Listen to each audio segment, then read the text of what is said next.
15 kadlaw matapos na publish ang Implementing Rules and Regulations sa Negros Island Region Act, implementasyon sininag-sugod na. Nakatutok Aileen Pedreso.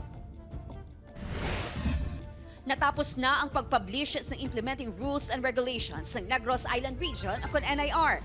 Ini ang ginkumpirma sa DILG Negros Occidental. Pebrero 18, naging full operational na ang mga regional offices sa NIR.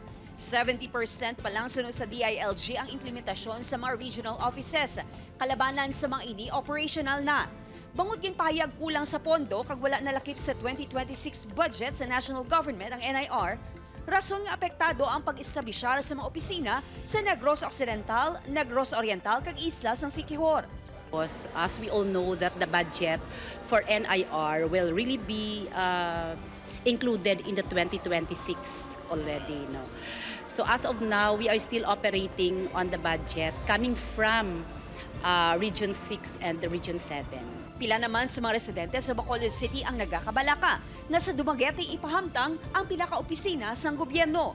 Kaangay ni Javier nga mas luyag na lang sa Kabangkalan City ibutang ang pila ka government offices. Mas prepare kuya Kabangkalan kay sinter mo. Di ba one island ta, one region. Pagbiyahe naman sa anong kaoras ang ginakabalakan sa residente nga si Nonoy, agod magproseso sa pila ka ahensya sang gobyerno. Ang kay parawan sa problema sa mga kung anong makinanglanon ta, sa mga salakyan, mga permit, mas paborya sa kung diri ay butang ang kuan. Mga Dumaguete 6 hours. Lakip sa mga ginisignar sa Negros Occidental ang agriculture and land-related offices, peace and order, kag security cluster, kag government cluster. Apang ginalauman man ang pagbutang sa mga satellite sa 3 ka probinsya. Upod Caruel Bangoy, Aileen Pedreso, 1 Western Visayas.